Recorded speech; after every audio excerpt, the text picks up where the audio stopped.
ചെമ്പനീർ പൂവ് സീരിയലിന്റെ latest episode review ആണ് പറയുന്നത്. അങ്ങനെ ആത്മവിശ്വാസത്തിന്റെ ഒരു വലിയ പരീക്ഷയ്ക്കുള്ള തയ്യാറെടുപ്പാണ്. ബെസ്റ്റ് കപ്പിൾസ് അവാർഡ് എന്ന ആ വലിയ ലക്ഷ്യം മുന്നിൽ കണ്ട് സച്ചി തന്റെ പ്രിയതമായ രേവതിയെ കൂട്ടി ഡാൻസ് പ്രാക്ടീസ് ചെയ്യാണ്. സച്ചിക്ക് ഉത്സാഹം കിട്ടുമ്പോൾ രേവതിയുടെ മുഖത്ത് നാണം പൂക്കുന്നു. സച്ചിയേട്ടാ, ഇത് ഡാൻസ് കളിക്കുന്നവർക്കുള്ള അവാർഡല്ല, നല്ല ജോഡികൾക്കുള്ളതാ. നമ്മൾ എന്തിനാ ഇങ്ങനെ കഷ്ടപ്പെടുന്നത്? രേവതിയുടെ ആ ചോദ്യത്തിൽ ഒരു നാടൻ പെണ്ണിന്റെ നിഷ്കളങ്കതയുണ്ടായിരുന്നു. പക്ഷേ സച്ചിയുടെ ഉള്ളിൽ സുതി എറിഞ്ഞ ആ ഒരു പരിഹാസത്തിന്റെ മുനകൾ തറച്ചു നിൽക്കുന്നുണ്ടായിരുന്നു. അതൊക്കെ എനിക്കറിയാം രേവതി, പക്ഷേ ആ സുതി പറഞ്ഞത് നീ കേട്ടില്ലേ? അവന്റെ മുന്നിൽ നമുക്ക് ജയിച്ചേ പറ്റൂ. സച്ചിയുടെ വാശിക്ക് മുന്നിൽ രേവതി ഒരു വലിയ സത്യം ഓർമ്മിപ്പിച്ചു. സച്ചിയേട്ടാ, നമ്മൾ മറ്റുള്ളവരെ തോൽപ്പിക്കാനല്ല മത്സരിക്കേണ്ടത്, നമ്മളായിട്ട് തന്നെ ജയിക്കാൻ നോക്കണം. ഒരാളെ ചവിട്ടിത്താഴ്ത്തി നേടുന്ന വിജയം സത്യത്തിൽ അതൊരു തോൽവിയാണ്. ആ വാക്കുകൾ സച്ചിയെ ഒന്ന് ഇരുത്തി ചിന്തിപ്പിച്ചു. എങ്കിലും പരീക്ഷ നേരിടാൻ തയ്യാറെടുക്കണമല്ലോ. ഡബ്ബിംഗ് ആർട്ടിസ്റ്റ് എന്ന നിലയിൽ ഇത്തരം പരിപാടികളിൽ നല്ല പരിചയമുള്ള വർഷയോട് തന്റെ ടിപ്സ് ചോദിക്കണമെന്നവർ തീരുമാനിച്ചു. വർഷയും ശ്രീകാന്തിനെയും തിരഞ്ഞ് ടെറസിലെത്തിയ സച്ചിയും രേവതിയും കണ്ടത് അവിശ്വസനീയമായ കാഴ്ചയായിരുന്നു. അവിടെ ഇരുവരും തമ്മിൽ ഒരു കയ്യാങ്കളി നടക്കുന്നു. പരസ്പരം കൈകളിൽ പിടിച്ചു തള്ളുന്ന ആ ഒരു കാഴ്ച കണ്ടതും സച്ചി ആകെ ചൂടായി.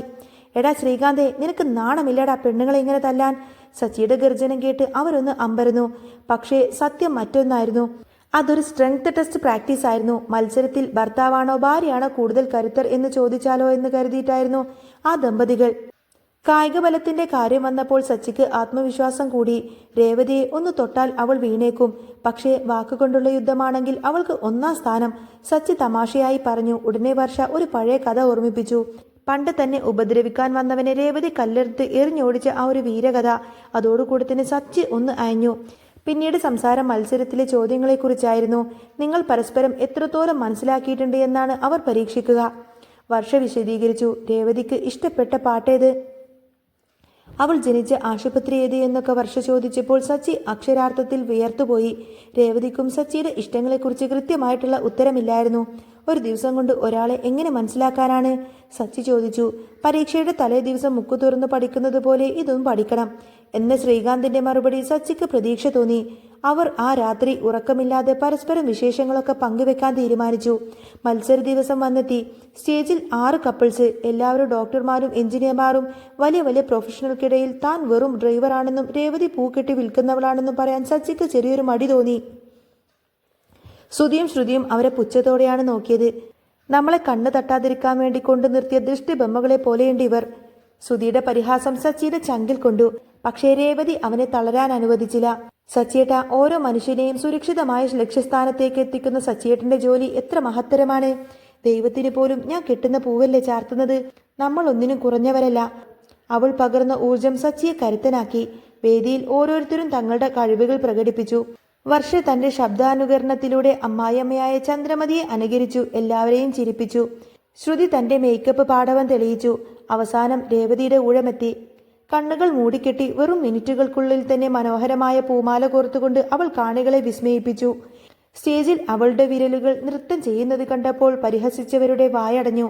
സച്ചി അഭിമാനത്തോടെ തന്റെ ഭാര്യയെ നോക്കി നിന്നു. ഈ വിജയം ഒരിക്കലും ഒരു മത്സരത്തിൻ്റെതല്ലായിരുന്നു.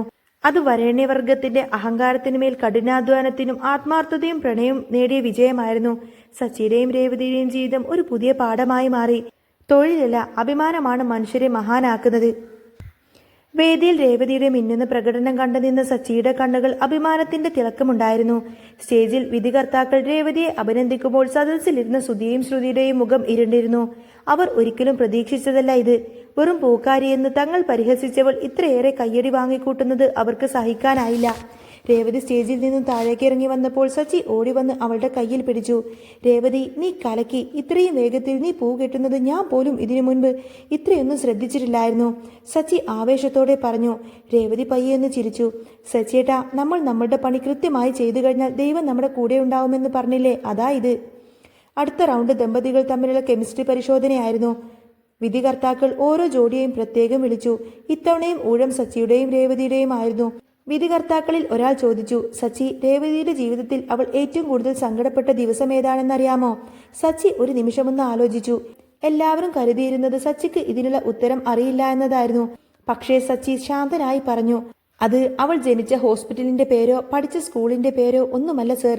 അവളുടെ അച്ഛൻ തളർന്ന് കിടപ്പിലായിരുന്ന അന്ന് ഇനി ഒരു നേരത്തെ ഭക്ഷണത്തിന് താൻ എന്ത് ചെയ്യുമെന്ന് കരുതി അവൾ കരഞ്ഞ ആ രാത്രിയുണ്ടല്ലോ, അതായിരുന്നു അവളുടെ ജീവിതത്തിലെ ഏറ്റവും വലിയ സങ്കടമുള്ള ദിവസം.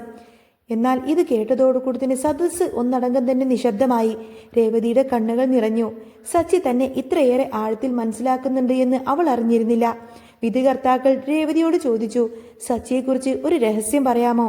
രേവതി പതറാതെ തന്നെ പറഞ്ഞു, സച്ചിയേട്ടൻ പുറമേ ഭയങ്കര ഗൗരവക്കാരനാണെന്ന് തോന്നും, പക്ഷേ വണ്ടി ഓടിക്കുമ്പോൾ റോഡരികിൽ വിശന്നു നിൽക്കുന്ന ആരെ കണ്ടാലും തൻ്റെ കയ്യിലുള്ള ഭക്ഷണം അവർക്ക് കൊടുക്കാതെ പുള്ളി ഒരിക്കലും മുന്നോട്ട് പോയിട്ടില്ല.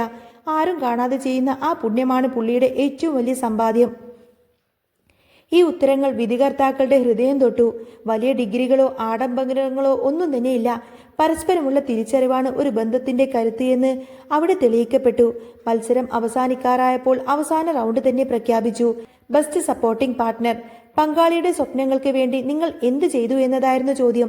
സുധി തന്റെ ബിസിനസ് നേട്ടങ്ങളെക്കുറിച്ച് വാചാലനാവുമ്പോൾ സച്ചി മൈക്ക് വാങ്ങി ഇത്രമാത്രം പറഞ്ഞു, എനിക്ക് വലിയ നേട്ടങ്ങളൊന്നുമില്ല സർ, പക്ഷേ രേവതിക്ക് ഒരു സ്വന്തം പൂക്കട തുടങ്ങണമെന്ന് വലിയൊരു ആഗ്രഹമാണ്.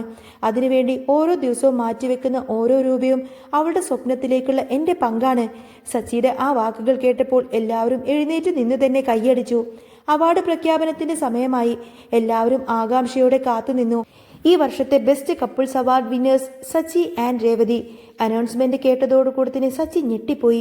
രേവതി സന്തോഷം കൊണ്ട് സച്ചിയുടെ കൈകളെങ്ങ് മുറുകെ പിടിച്ചു. അവർ സ്റ്റേജിലേക്ക് കയറി അവാർഡ് ഏറ്റുവാങ്ങുമ്പോൾ സച്ചി മൈക്കിലൂടെ പറഞ്ഞു, ഈ വിജയം ഒരിക്കലും സച്ചിയുടേതോ രേവതിയുടേതോ മാത്രമല്ല, അധ്വാനിക്കുന്ന ഓരോ സാധാരണക്കാരൻ്റേതുമാണ്. സ്റ്റേജിന് താഴെ ശ്രുതിയും ശ്രുതിയും ആരും കാണാതെ അവിടെ നിന്നും ഇറങ്ങിപ്പോയി. അവരുടെ അഹങ്കാരത്തിന് കിട്ടിയ വലിയൊരു തിരിച്ചടിയായിരുന്നു അത്. സച്ചിയും രേവതിയും വീട്ടിലേക്ക് തിരികെ എത്തുമ്പോൾ വഴി നീളെ ആളുകൾ അവരെ അഭിനന്ദിച്ചു. രാത്രി വീട്ടിലെത്തിയപ്പോൾ സച്ചി രേവതിയോട് ചോദിച്ചു, രേവതി, പരീക്ഷയുടെ തലേ ദിവസം പഠിച്ചതുകൊണ്ട് മാത്രമല്ല നമ്മൾ ജയിച്ചത്. രേവതി ചിരിച്ചുകൊണ്ട് തന്നെ മറുപടി നൽകി, അല്ല സച്ചിയേട്ടാ, നമ്മൾ തമ്മിൽ ശരിക്കും പരസ്പരം സ്നേഹിക്കുന്നത് കൊണ്ട് ജയിച്ചതാണ്. ആ ചിരിയിൽ അവരുടെ ജീവിതത്തിലെ പുതിയൊരു അധ്യായം തുടങ്ങുകയായിരുന്നു. ബെസ്റ്റ് കപ്പിൾ അവാർഡ് ലഭിച്ച ആ തുകയും സച്ചി ഇത്രയും കാലം മിച്ചം പിടിച്ച സമ്പാദ്യവും ഒത്തുചേർത്തപ്പോൾ അവരുടെ ജീവിതത്തിൽ പുതിയൊരു വഴിത്തിരിവുണ്ടായി. അവാർഡ് കിട്ടിയതിന്റെ പിറ്റേന്ന് സച്ചി രേവതിയും ഒന്നും പറയാതെ അവളെയും കൂട്ടി വണ്ടിയിലിറങ്ങി. സച്ചിയേട്ടാ, ഇത് നമ്മളിത് എങ്ങോട്ടായി പോകുന്നത്? ഇന്ന് പൂവെത്തിക്കാൻ കുറേ ഓർഡറുകളുള്ളതാ എന്ന് രേവതി പരിഭവിച്ചുവെങ്കിലും സച്ചി ഒന്നും തന്നെ മിണ്ടിയില്ല. മുഖത്തൊരു ഗൂഢമായ പുഞ്ചിരി മാത്രം. ടൗണിന്റെ പ്രധാന കവലയിൽ എല്ലാവരും കാണുന്ന രീതിയിൽ ഒരു ചെറിയ കടയുടെ മുന്നിൽ വെച്ച് സച്ചി വണ്ടി നിർത്തി. ആ കടയുടെ മുൻപിൽ ഒരു ബോർഡ് തൂക്കിയിട്ടിരുന്നു. അത് വലിയ അക്ഷരത്തിൽ എഴുതിയിരുന്നു, രേവതി ഫ്ലവേഴ്സ്. രേവതിയുടെ കണ്ണുകൾ വിടർന്നു. അവൾ വിശ്വസിക്കാനാവാതെ സച്ചിയെ നോക്കി. സച്ചിയേട്ടാ, ഇത്... അവളുടെ വാക്കുകൾ ഇടറി. അതേ രേവതി, ഇത് നിന്റെ കടയാണ്. ഇനി മറ്റൊരാളുടെ വണ്ടിയിൽ നീ ബോക്സ് വെച്ചുകൊണ്ട് തന്നെ നീ പൂവ് എത്തിക്കേണ്ട കാര്യമൊന്നുമില്ല. ഈ നാട്ടിലെ പൂവ് വേണ്ടവരെല്ലാം തന്നെ ഇങ്ങോട്ടേക്ക് വന്ന് നിന്റെ കയ്യിൽ നിന്ന് പൂവ് വാങ്ങിച്ചോളൂ. നീ കൊതിച്ച് നിന്റെ സ്വന്തം പൂക്കട എന്ന് സച്ചി അഭിമാനത്തോടെ പറഞ്ഞു.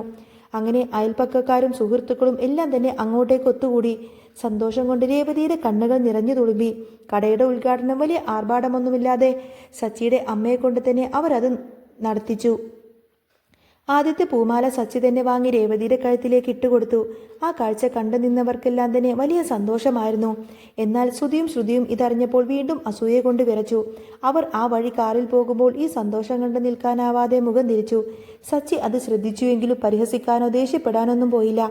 പകരം രേവതി കെട്ടിയ മനോഹരമായ ഒരു ചെമ്പനീർ പൂവെടുത്തുകൊടുത്തിനെ അവരുടെ കാറിന് നേരെ നീട്ടിക്കൊണ്ട് പുഞ്ചിരി നൽകി. അത് ശ്രുതിക്കുള്ള ഏറ്റവും വലിയ മറുപടിയായിരുന്നു. പിന്നീട് അങ്ങനെ വൈകുന്നേരം കടയൊക്കെ പൂട്ടി വീട്ടിലേക്ക് മടങ്ങിയെത്തുമ്പോൾ സച്ചി ചോദിച്ചു, ഇനി എന്താ അടുത്ത പരിപാടി? രേവതി സച്ചിയുടെ തോളിലേക്ക് ചാഞ്ഞുകൊണ്ട് പറഞ്ഞു, ഇത്രയും കാലം സച്ചിയേട്ടൻ എൻ്റെ സ്വപ്നങ്ങളുടെ പുറകെയായിരുന്നു. ഇനി നമുക്ക് സച്ചിയേട്ടൻ്റെ സ്വപ്നത്തിൻ്റെ പുറകെ പോവാം. സ്വന്തമായൊരു ട്രാവൽ ഏജൻസി തുടങ്ങണം. ഈ ഡ്രൈവർ സച്ചിയിൽ നിന്നും ഒരു മുതലാളി സച്ചിയിലേക്കുള്ള ദൂരം ഇനി ഒന്നിച്ചു തന്നെ നടന്നു തീർക്കണം. സച്ചി രേവതിയുടെ കൈകളിൽ മുറുകെ പിടിച്ചു. ചെമ്പനീർ പൂക്കളുടെ ഗന്ധമുള്ള ആ കാറ്റിൽ അവരുടെ പ്രണയം സ്വപ്നങ്ങളും കൂടുതൽ കരുത്തോടെ തന്നെ പൂത്തുലഞ്ഞു. ആ ചെറിയ വീട്ടിൽ അന്ന് വിരിഞ്ഞത് വെറും പുഞ്ചിരിയായിരുന്നില്ല, തളരാത്ത ആത്മവിശ്വാസത്തിന്റെ വലിയൊരു പ്രകാശം തന്നെയായിരുന്നു. ഇനിയും ഈ ചെമ്പനീർ പൂവിൽ വരാൻ പോകുന്ന നല്ല സൂപ്പർ ത്രില്ലിംഗ് എപ്പിസോഡുകളൊക്കെ തന്നെയാണ് കേട്ടോ. അപ്പോൾ ഇനി കാത്തിരുന്ന് കാണാം. വീഡിയോ ഇഷ്ടമാവുമെങ്കിൽ ചാനൽ സബ്സ്ക്രൈബ് ചെയ്യാനും സപ്പോർട്ട് ചെയ്യാനും മറക്കല്ലേ.